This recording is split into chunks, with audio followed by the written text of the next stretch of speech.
Well,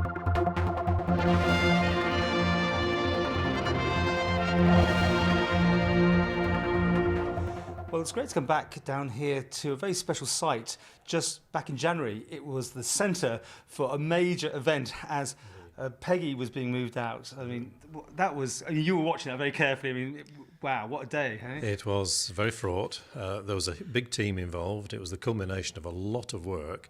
And in the end, it all depended on the crane driver taking the decision, and all credit, he took the right decision. There was just a little narrow slot of opportunity. It was gale winds, wasn't it? Really? Gales were forecast for later on that day. We'd had a bad night, and I thought, no, it's not going to happen.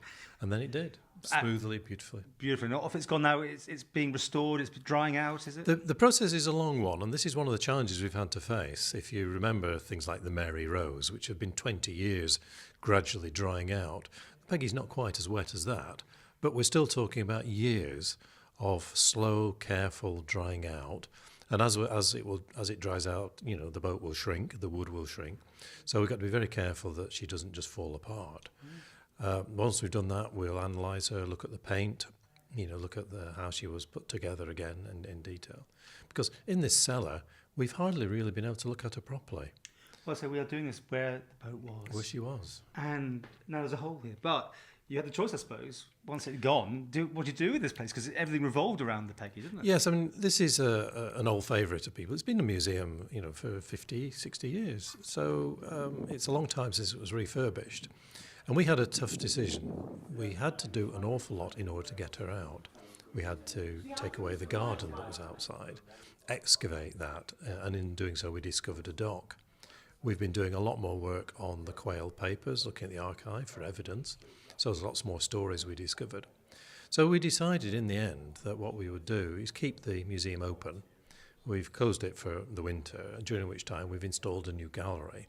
And there are new windows, new doors, a new entranceway, which allows us to operate the Nautical Museum for the period, which will be several years, before the Peggy comes back. I was going to say, Peggy will come back and sit here, or is it different? She can't sit here. At the moment, feels lovely and dry, but actually beneath our feet, after you've had heavy rain, the water just runs through. And once we've dried her out, we can't put her back into the same type of environment. No, because even outside right now, we've got water. You say twice a day you twice a day the dock fills. It's quite attractive, and we've already got seaweed, and we believe crabs have found their way in. It's sandbagged up as well. It's still getting through. It's been a tough winter, so we need to make sure that we've taken all the usual precautions. So what will the Peggy be doing when it comes back? You have to redesign this place, I guess. That's part of the challenge. Over the next few years, we're trying to understand the building better.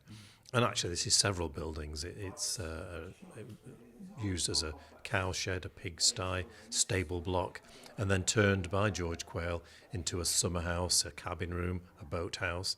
It's undergone quite a few changes. So what we're trying to do is understand those changes and then design a space inside this complex which fits the Peggy. That's not going to be easy. It's not going to be cheap. And it's going to take several years before we get that underway. And just for people who don't know the story, I mean, this was laid here forever. I mean, it was boarded up and it was forgotten, wasn't it? After Quail died, so from the early years of the 19th century right the way through till the 1930s, she was literally walled up. I don't think it was totally unknown. The family knew she was there. But in the 1930s, it came to people's attention, and plans were drawn and exhibited in the Science Museum in the 1930s. Wartime intervened, and she was still safely but gently rotting away.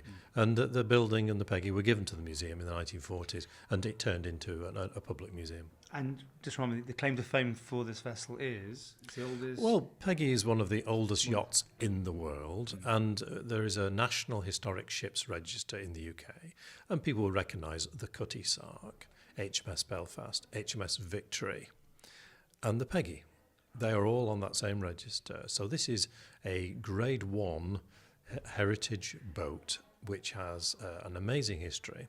Most of the boats that survive from this period are military vessels, and the famous one, the Victory, for example, completely rebuilt. It was towed back into harbour as a hulk and then rebuilt. The Peggy's unique, was never rebuilt. It's got its existing woodwork.